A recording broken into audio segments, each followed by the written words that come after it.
Cool. Hello, everyone. Welcome. This is Reclaim Your Wild interview series. I'm Melissa Costello, your host, and this is my very first interview inside the Reclaim Your Wild series, formally Beyond the Scale. A lot of you know I'm moving and transitioning, and I also have a Reclaim Your Wild Facebook group, tons of great stuff going on in there.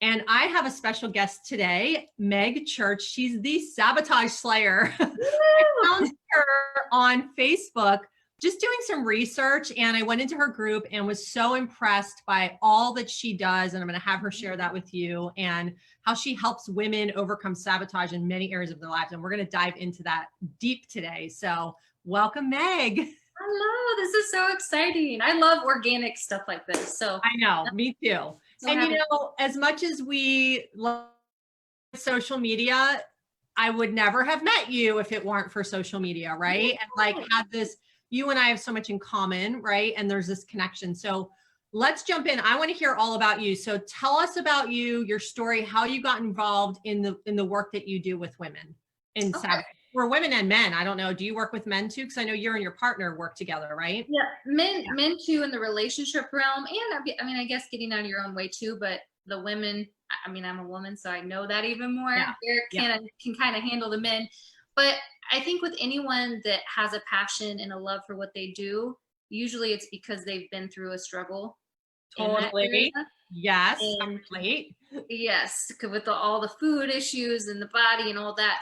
But what I learned for me personally, it was so much deeper. There were layers and layers, as you know, of struggle. It went beyond the food, even though food and body struggles.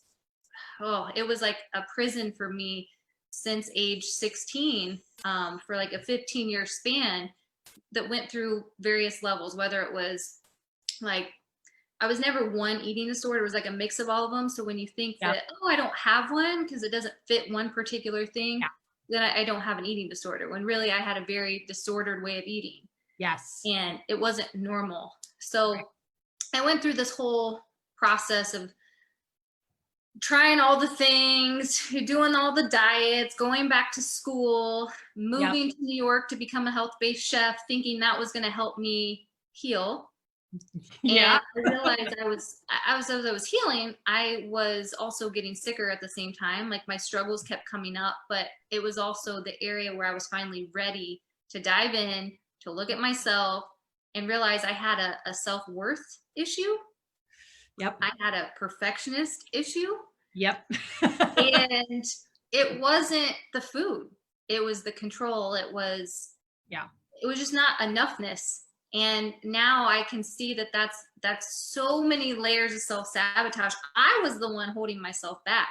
And I thought it was just affecting me. I didn't understand that everyone else was, well, not everyone else, but other people struggled with it. So I just tried to figure it out myself and realize, okay, I'm going to deal with this the rest of my life.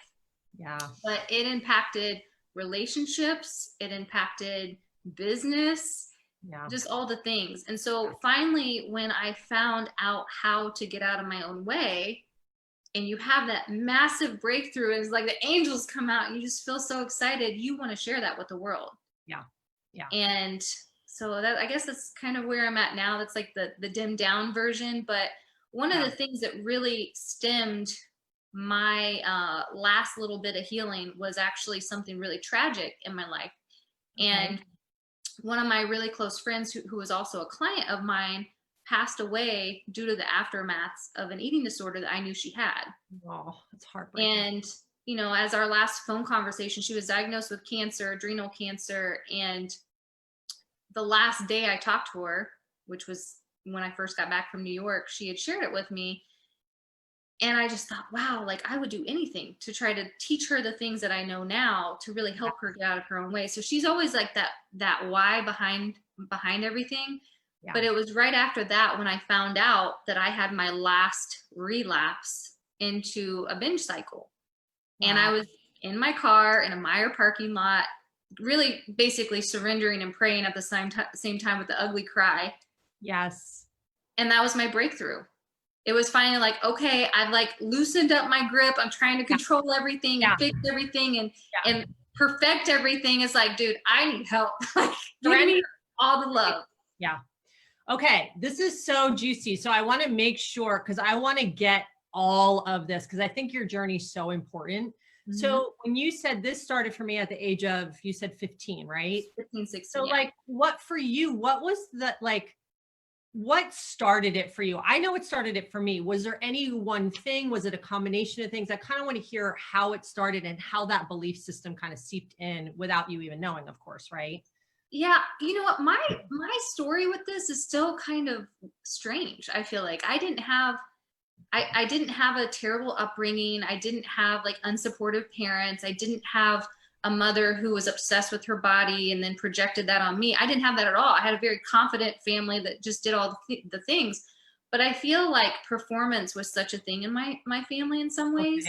Okay. And that's the only thing I can really stem back to, thinking that I had to be a certain way, not according to them, but in order to achieve and in order to perfect, in order to be like successful, I had to fit a part. And then I realized, went through a journey and called off all the things I was going to do before New York, a wedding, fully paid for, dental school. I was going to be a dentist because that's what my family does. Wow. Yeah. I did a lot of ballsy things. And then I felt so much freedom. It was scary. Yeah. But I learned maybe I am more the black sheep in my family. Interesting. I've only recently realized that too. Yeah. So yeah. I think it was just more of a perfectionist thing. And once I learned that it was okay and then I was enough, that I didn't always have to perform and achieve to be loved. Oh yeah, that's huge.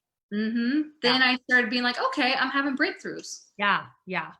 So that's so interesting, because I find a lot of times in my work with my clients, like when they come to me, a lot of them, and you might experience this too, a lot of them are like, I didn't have some big childhood trauma. Like, why do I struggle so much with food in my body, you know? And I tell them, because I had a lot of childhood trauma and I know exactly why I struggle, right? But a lot of people don't have like that turning point or that traumatic experience or this big thing that happened. And so like what I tell people is sometimes it's just, we take information in and then we make a decision about ourselves based on, so for you, it's like your whole family is like performers, right? And so it's like, oh, I need to perform. I need to look a certain way. So you're taking that information in, right? And some other people, it's like the overachieving, like I have to get good grades and it's almost like it's never enough, right? And then we go into perfectionism and we go into all of that, those kind of like compensatory strategies to keep ourselves safe. And then we're just like making ourselves smaller and smaller and smaller. So I love that you're sharing that. There is something, and I think I discounted it for a while, but my mom could actually tell people how traumatic this was to me. I was in first grade. Okay. Names to be not shared. And we want to hear Jimmy's name. I know. No. But I was in a very difficult year as a first grader. And I remember getting punished in first grade for not getting the assignments done. So I got things taken away, like recess, and like, it was very, if you do this, then you do this. And how about if it took you longer? How about if this, so I saw if I didn't achieve at a certain level, then I got rewards taken away. And it impacted me on such a level, like, this is going to sound insane. I cried every single day. I'm not kidding. From first grade until fourth grade, every day. Seriously? Because of some of that. And my parents actually used to give me a quarter. They were trying to help. A quarter for every single day that I didn't cry. And in that whole entire time, I only made 50 cents. Oh my God. So like, it definitely impacted me. I was very like, I was nervous taking tests. I was nervous. Like, I thought I was going to get punished just from that one thing, not from my family, but from that one thing, because it was embarrassing. It was shameful. It was. And that's how it starts, right? Like, it's that one little thing. It can be that one little thing when we're really, really young that we're not even recognizing. A lot of us don't even remember that time, right? So we're not even recognizing that, oh my gosh, it could have started here. And that's been part of my journey. Like, you made up a story about yourself of like, Self-Sabotage as a first grader. Totally. And and we don't know it. And then there's no one to kind of guide us, you know? And I'm wondering how, like when you were crying, how were your parents with your tears? Like, were you able to express openly, or was it, you know, like, how did that play out? If you were crying every day, how did your parents handle that? Yeah, my mom was the one that dealt with that more. My dad like would kind of talk about like, okay, Meg, like he was always very calm. He's like, you know, this isn't doing any good. I'm like, well, I know, but I can't stop. And so my mom was more the person that I would go to her and talk about. But as I was reflecting back as a child, I used to write down my struggles in a journal, like for real. It was just, it wasn't anything external really that was going on, but I wish I could go back and find those, but I would write things down. It would make me feel better. And it's so crazy that now I do that for a living and I teach people. Right. Like probably part of your practice, right? Yep. Yeah. Mhm. I remember I would write in a diary. It was a diary back then with the, you know, the lock on it. And I had this like big toy chest and I used to hide it under all this stuff, you know, but I remember in my like feeling so much shame around my body when I was really young and like writing to God, like, please help me change this, you know, all that stuff. And that's like, no one knows this is going on for me. Right. And so I'm living with that. And that's like how the stuff starts, right? Like I didn't have anywhere to express it. And a lot of people don't, you know, when they're kids. So What age did yours start when you were writing it? So, you know, for me, things have always been happening from a very young age because I grew up in a really traumatic household with an alcoholic father. So there was always a lot of uncertainty. And, but like the body stuff started around like age 11, 12, when my body started to change. And my brothers were very into Sports Illustrated swimsuit edition. It was like, that was like the big triggering thing for me of like me looking at that going, I need to be that. I need to look like that because, oh, those women have happy, perfect, beautiful lives. Right. And that's my little mind is taking all that in and making a decision about, right, just this body and nothing else in my life. It's all about my body, you know? So that's how it started for me. And it was like you, a very, very long journey, you know, of healing.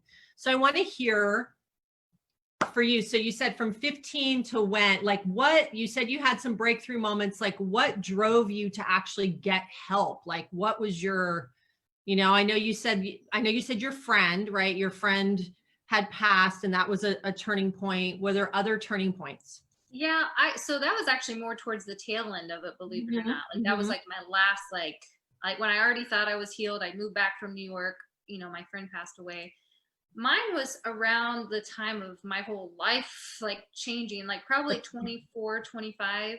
Okay. 23, 24 is when all the changes started happening for the better. You know, I called a wedding off, fully paid for. I decided dental school wasn't for me. I was really on a journey of self-discovery. And I always leaned into the food stuff and trying to control that and the workout stuff because it's what I knew and I enjoyed working with clients and that kind of stuff with it. But then I lived like a secret life. It was like Monday through Thursday, I was good. Thursdays usually was like the time where a binge would happen. Yeah, good. Yeah. But it's like, then I would go through the shame cycle of not being able to control what was happening. Yeah. It was like, for anyone that's gone through binging, it's something takes over you. Yeah. And it's like you can consume massive amounts of food and it's disgusting and it's shameful. It's like, if you're there, I feel for you because it's not a great feeling. Yeah. And I had to hide that. Yeah. And it was always like this up and down, up and down. I couldn't just be in the middle. I couldn't find that right, the two extremes. Yeah. So I had looked into more schooling. I felt like my parents had talked to me about starting a business and they're like, okay, if you want to do this, what do you need to do in the meantime? They're like, you need to make sure you have your certifications, more schooling, whatever it is. So I made the move to New York. Prior to that, had dealt with just some toxic relationships. You know, you learn that as you're growing and healing. When you're a healer, you like to coach other people when they're in their narcissistic patterns. Yep. And I always, even with that, I thought that, you know, when I had this perfect person and, you know, life was going to be great. When I have this perfect body, when the perfect career, it's like, no, this is not how it works. Yeah. So when I finally made the move to New York, it wasn't in New York. It wasn't like because I moved there, but I was ready. And the quote that's always stuck with me, when the student is ready, the teacher appears. Everything was appearing, and I was ready. And believe it or not, I was always, and I still like this, I like to work out with weights. I was a cyclist in college. I like that masculine energy sometimes, but I needed hardcore femininity. Like I needed to be plugged back into that. So I went to yoga. I'm not flexi bendy. I wasn't then. I was like, this is stupid. But a friend of mine, who you would be great to interview her, by the way, we'll talk about that later. She introduced me to it. And so we would go. She was in culinary school with me.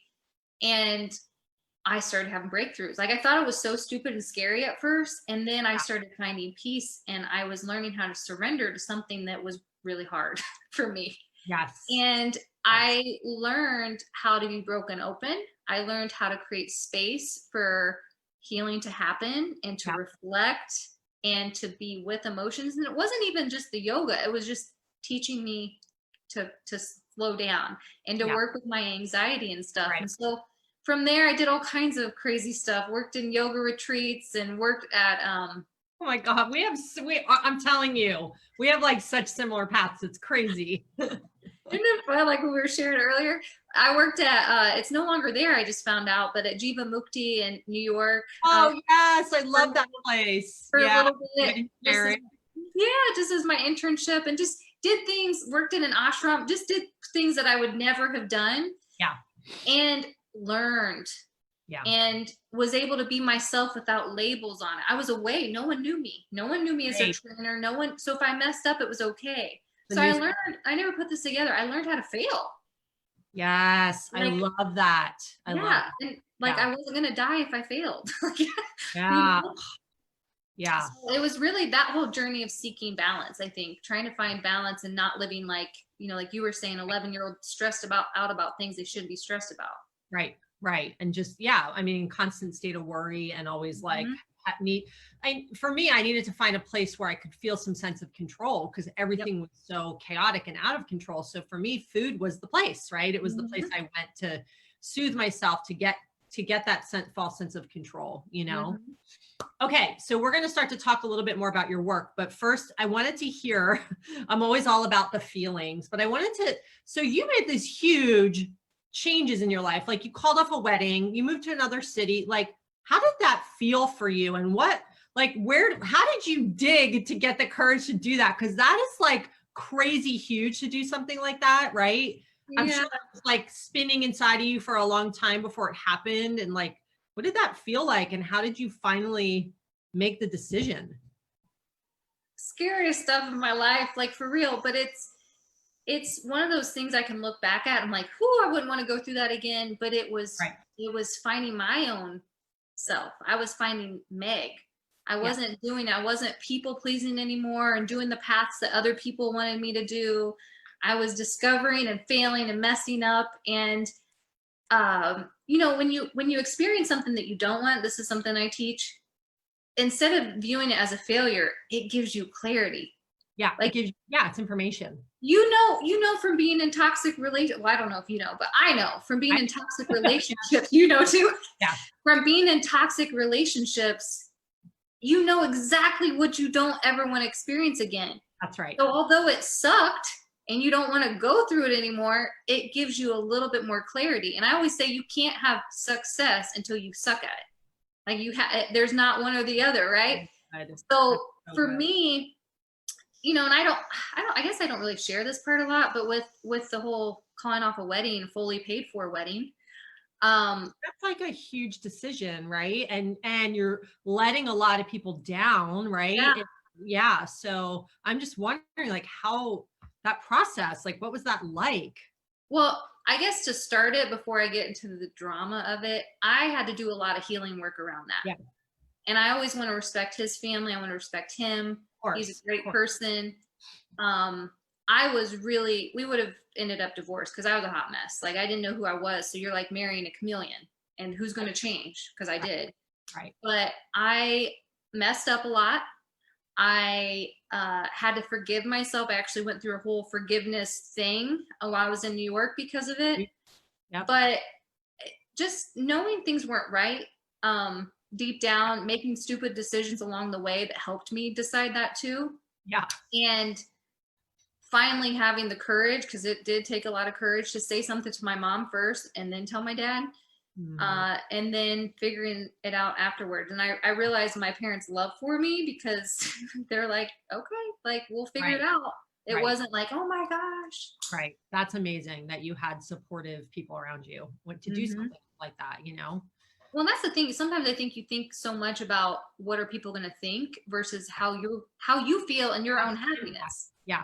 And I feel like a lot of people get married because of that reason. Like, I literally, my last relationship I was in, he was with his wife for 13 years. And he told me the day of his wedding, he knew it was wrong, but he was like, I couldn't let all those people down. So I had to marry her. Right. And then she ended up coming out of the closet, you know, and like, but like he said, and I'm sure she had a lot of those same feelings. Like, we're just together because we have so much in common, right? And too scared to let these other people down. So let's just go through with it. And I'm sure a lot of people get married for that reason, right? They don't want to let everybody else down.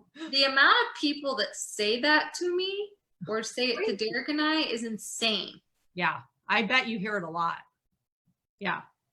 All right. Let's talk about your work. Cause you are the sabotage slayer, right? And you help, you know, women get out of their own way, men too, but you work in, you know, there's all these kind of crutches we have that stand in the way of us, like really showing up for ourselves. Right. So talk about just the work you do and how you work with people in this realm, and talk a little bit about sabotage and what that is. So the way I explain self-sabotage is anything that's standing in between where you are and where you want to go. Yes. Like, what's in the middle right there? That's what we got to slay. Yeah. Slay it. Knock it over. And that could be like what we've talked about in our past. It was the body stuff. Well, we don't deal with that anymore. At least it's a lot less unless you're on your period or whatever. But there's not, like, you can call it out and you know that it's not your highest self talking. Right. And, you know, it's not just the body stuff. It happens in relationships. It happens in family dynamics. It happens in business, as you probably know that too. There's things that come up in your head. So it's like, how can I help other people get out of their own way? Well, I first had to learn how to get out of my own way. And that's an ongoing thing. Just because you know self-sabotage doesn't mean you're immune to it. Yep. So it's becoming aware and basically creating two different types of tools to help with self-sabotage. So both of them deal with relationships. One is a relationship with yourself. Yeah. Because that's what I had to do. I was a hot mess, riding the struggle bus. Yep. Until you deal with that, you're only going to attract more hot messes. Yeah, you're going to attract where you are, right? Like the people to the level where you are, what you need to learn still, right? Yeah, and sometimes you're like, can we just like skip this grade? And you're like, no, you're going to fail and you're going to keep going through it until you get it. Yeah, yeah. And then the other one is a little bit newer, but we work with romantic relationships. So Derek and I, love my life. Yeah. We do that together too. And it's more online courses. Okay. But we also can do the one-on-one, or we can do the couples coaching too. So it kind of depends on where you're at. Like, only you know where you're at. And some of us need more accountability. Some of us have more layers of self-sabotage. You need that TLC, that extra TLC to walk you through it and just remind you, like, you're okay, you're not insane, like this is normal. Yeah. And it's just, I feel like it's such an awesome thing. Like, I never would have guessed that this is what I'd be doing. Like, and I feel like sometimes even, you know, in the relationship world, and I'm just gonna straight up say this, you might have the same kind of feeling, but I don't look to very many couples for relationship advice, nor do I look up to them as something I want to emulate. There are very, very, very few relationships that I do that with, because just because you've been married 25, 50, 75 years doesn't mean that I want to emulate your marriage. Right. But I want to see, I want to see, it's not a trophy. I think it is awesome, but like, what is it that you've struggled through? What is it that you two have grown together? What's your energy like together? Energy is everything. Totally. And so that's personally what I feel like is really missing in marriages, in your relationship with yourself, is like good energy. You being your own best friend and then having your partner be your best friend too, and building that intimacy.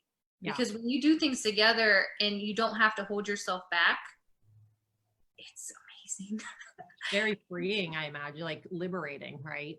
Yeah, because I feel like, and I don't know if this is anything you've experienced before, but you're a very driven, passionate businesswoman too, who loves to help and heal and just do all the things.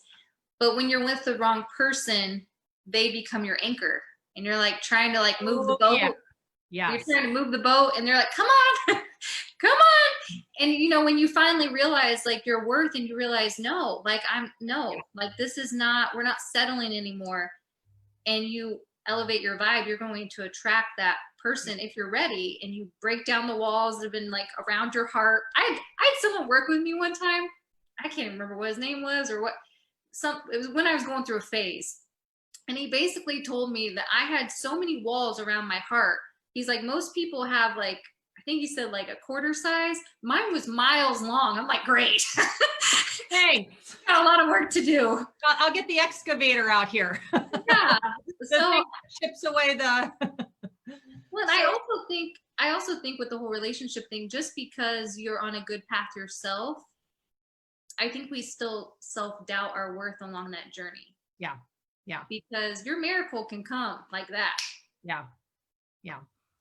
Yeah. And, you know, it's so interesting because I feel like relationships in a lot of ways are mirrors, right, to where we are and what we need. And that can be really difficult for a lot of people. You know, I've had many mirrors, very big mirrors put up in front of me in relationship, you know, and I definitely know that I bring a lot of my past stuff, even though I value myself and respect myself. When I'm in relationship, a lot of times that stuff can come up. And if you don't have the tools, right, to know how to navigate that and work through that, and you don't have the partner that's willing to do that with you, yep, right, then it becomes a kind of like this place where you continue to kind of lose yourself or let go of yourself, or right, all the things that are important, you know.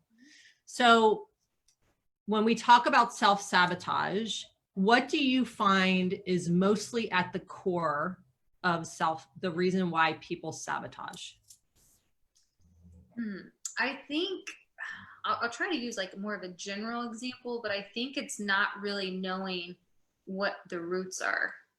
You know, like if you like use flowers, for example, if you just keep cutting off like the external and you don't get down to the roots and like actually fix it where the issue is, it's not going to keep growing. So I feel like, you know, with you saying just a second ago with relationship stuff and the stuff that you're bringing from your family into your relationship, how is that impacting your relationship with your body? How is it impacting the relationship that you have with your partner, future partner, ex-partners, whatever it is? And if you keep carrying all that with you, you're carrying weights around the whole time. Right. So when you can cut ties and actually like look down deep at the roots and see, wow, like I never saw it that way. It's more of a reflection piece. Yeah. One person that I worked with, who's someone I've interviewed, she said working with me, since we get to the roots, is like getting a root canal. And I was like, huh? Like, is that a positive thing? I'm not quite sure. Yeah. But she said because at first loving root canal. Yeah. What? But it's kind of like at first you're feeling the pain, like it just is throbbing, and you're like, oh my gosh, like I can't take this much longer. But then when it gets pulled, the relief happens. Yeah. And so sometimes it's just putting together the dots. You're like, wow, this is why it's happening, and then cutting ties with that and being like, no, like I get to create the relationship that I want. I get to create the relationship that I have with myself, and say no, like putting boundaries around it. I think that's the big thing. Like, just because this is how you grew up does not mean it's going to impact and affect the rest of your life forever. Right. Yeah, that's really powerful. And so for me, and I think this is kind of like what I was thinking when I asked the question, what I uncovered in the roots was I'm not worthy and I'm alone. No one has my back. I'm alone in the world. Right. And so those two beliefs I carried around with me my whole life, and they showed up in relationship, and that was where all of my sabotaging behavior stemmed from. Right. And it still comes up, of course, time to time. I'm human and I've done a lot of healing work, and it's not as strong, but I definitely see it come up, especially in my business now, right? When things start to happen, or, there's a lot of people who don't believe they deserve to be happy. So anytime they get like a glimpse of happiness, they'll do something to like take it away. I just had a talk with a client about this morning, She's like, oh, I did this and I felt so good. And then all of a sudden I did this. And I'm like, oh yeah, you have an upper limit with your happiness, right? So I love what you're saying around like, we have to go to the root. We have to understand, right, where it's stemming from, and really get to those roots, and then start to work through that and make different choices for ourselves, right? Yep. I think I have kind of like, this is something I've been working with myself, and I'm sharing it with the world now, because I've seen patterns. I don't know if you're this way too, where you see patterns that literally follow you. That's why I said, just because it started food doesn't mean it doesn't follow you. It goes up with something else. Yeah, you're like, oh, I thought we broke up. I thought this was over. I know. And so I've tried to really, simplicity is so good for me. So I know that that's going to help other people too, but it's 3 steps. Okay. So anything I'm frustrated with now, I literally go through these 3 steps. Okay, great. Let's hear them. So the first one is the battle. Okay. So essentially it's like, what is it you're battling? So it could be something with business. It could be relationships. It could be everything. You just write them down. Identify the battle, right? Like identify what that is. Okay. And if you're still confused on what that is, think about a really bad day where nothing's going right. What are you saying to yourself then? That's your battle right there. Right. So then the second part is the breakup. And this is the harder part, but the breakup is essentially, think about I'll give you an example. Think about how nice it feels when you detox a room, or you clean out the clutter. Like everybody was doing at the beginning of COVID, like, simplicity. And, it's not fun when you do it, but you create space. You get rid of the stuff you've had since elementary school and the stuff you're not using anymore. And then you can bring in more of what you truly want. Yeah. Well, essentially the breakup is breaking up with the bully. Oh. And we think that the bully has only been our parents or our siblings or kid in high school, or ex-boyfriend that rejected us, or whatever it is. But that happened so long ago, right?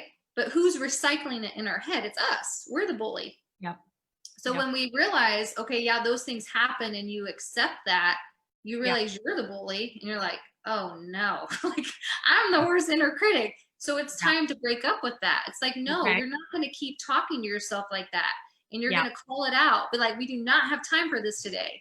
Yeah. And, everybody has different patterns. For me, it was really helpful to write things out until I got good at it. And then I can like call it out and be like, okay, this is not your highest self-talking. This is self-limiting behaviors, all the psych talk. Yeah. And then on the paper, you can actually, put a line through it and say, this is bully. This is not you talking. So that's the breakup. You can rip it up, put it in the shredder, burn it, whatever. Yeah. And then the final piece is my favorite, because it's become. And becoming lets you off the hook. It lets you off of being perfect. It lets you off of having to figure it all out. It's a journey. It's a process. It's a beautiful word. I don't know. I just love the word becoming. It's so crazy, because on my walk this morning, I was thinking about this word, and because I read Michelle Obama's book, Becoming, and I was like, I was going to mention her book. Yeah. Oh, it's such a good book, but like that word is it's like, it does let us off the hook, because it's just like, we can always be in that space of becoming, right? It's just, it's really expansive. Yeah. It's like, cause you're not going to just arrive at become and be like, I'm here. Right. Like people are like, I want to be enlightened. Like, okay, well, when you get there, then what? I want to lose weight. Okay. Well, when you get there, then what? Right. It's just always have to be evolving. Yeah. So it's that journey. And so when you finally break up with the bully, you're going to realize how much time, energy, exhaustion, money, whatever you threw at it, the energy you fed to keep it alive has cost you. Right. And so when you ask someone, well, who do you want to become? They're like, I don't know. I want to be happy. What's happy? Right. Happiness is vague. That's not detailed enough. So when you start starving that bully and you call it out and you catch yourself in it, kind of like when you catch yourself in a binge, or you catch yourself before an interview that you're like, thinking of all the things that could go wrong, you pull yourself back into who you want to become. Who's your highest self? what does she want to do? And so it's basically transitioning energy and getting you more clarity on what that is. Right. And now what you have is can more clearly see your aim. That self-sabotage is not in the middle. It's not bullying you anymore. And that doesn't mean it's going to come up. It's not going to come up in different areas. But when you think of it in 3 things, it makes it easy. Like, okay, clearly I'm battling right now. Yeah. Let's break it up. Right. You can name it, right? And know that like, oh, I have the tools to now handle this and deal with this and face it versus just like spinning in this downward spiral, right? Yep. Yeah. That bully energy that's just like taking you down, and you know it, and you're just like, ah. So brutal. So battle, break up, and become. I love that. That's so huge. And so I imagine that that's really, you know, obviously actions that you go much deeper into inside your work with your courses and your clients and all that stuff, right? So that's like part of the process. That's actually part of the freebie that I was talking about. Oh, yes, we have. Can you tell us about the freebie that you're offering to everyone listening? Yeah. So I am very old school still with stuff. And I don't know if you're like this too or not, but I like to print things off, and I do a lot of work on clipboards. Oh my God. Clipboards are the bomb. But basically, what I explained to you was something that people kept asking me about. I'm like, what did I do? Like, I know, but I don't have steps. And when you keep things simple, it makes it actionable and it makes it doable, and it cuts through and it slices through knife skills. It cuts through the overwhelm, because when you're already stressed and you're already going through something, you don't need another to-do list. You need to keep it simple. And when you can do that and you can be consistent, then that compounds over time, and you're gonna be 1% better tomorrow. So basically, it's the Body Battle Breakthrough Kit is printed off. It's online, makechurch.com. But essentially, it's really cool because it walks you through it. It makes it fun. You're not alone. Like, we've all been there. Just people don't like to talk about it. And it gives you actionable steps. It makes you do a little homework. And then there's like a bonus journal that goes with it. Oh, fun. Oh my God. What a great freebie. That has so much value.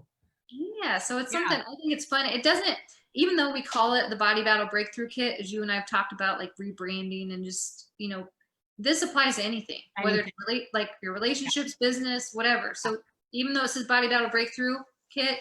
Any battle, right? Any battle you're facing. Yeah. Yeah, the battle breakthrough.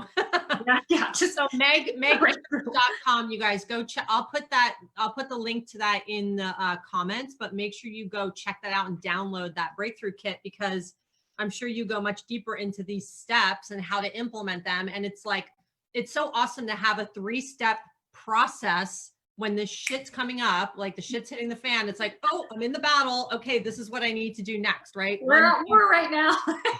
Right. So let's like 1, 2, 3. Okay, awesome. Now I know that. And so that's just the start of the process, right? Especially with all the new changes and stuff outside in the world, like people are experiencing self-sabotage on other levels right now.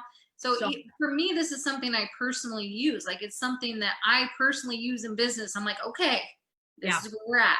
And just walking yourself through it and not treating yourself like the bully, but you're being your own best friend, your own cheerleader, having your own back. Like you said, that you felt like you haven't necessarily had. When you can be that for yourself, then you're going to attract other people that have that too.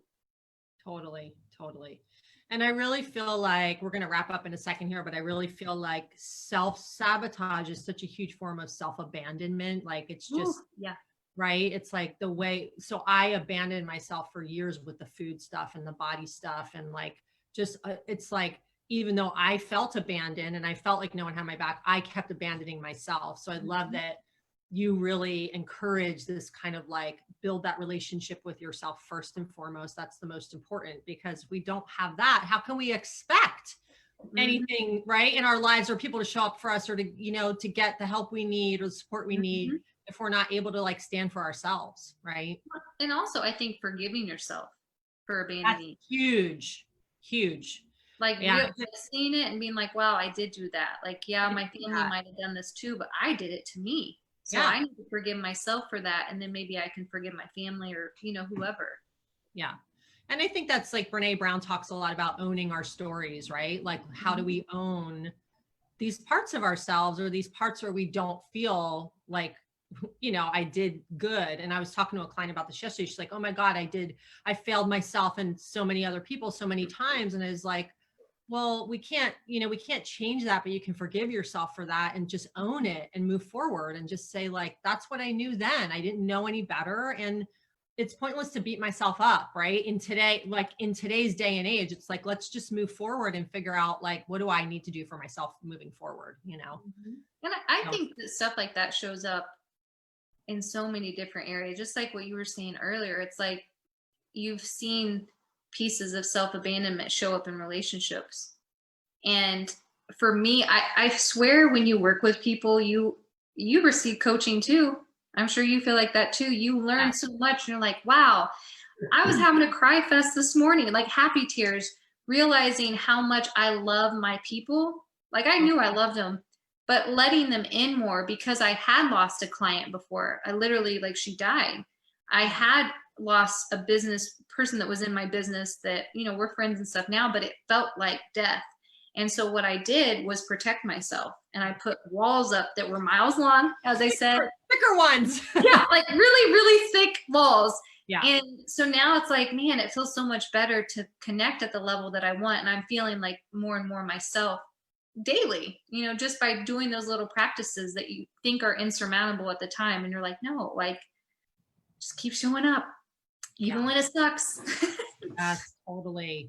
That's the most important thing. And I think I'll say this, one last thing before we wrap up. It's what I've really learned through my journey and my own healing is that the way I relate to the issue is the issue. That was something I learned inside my training at USM in spiritual psychology. It's like how I'm relating to myself as I'm going through something, right? If I'm relating to myself in a really negative way, that's the issue. It's not the actual issue, right? It's like how I'm going through it with myself.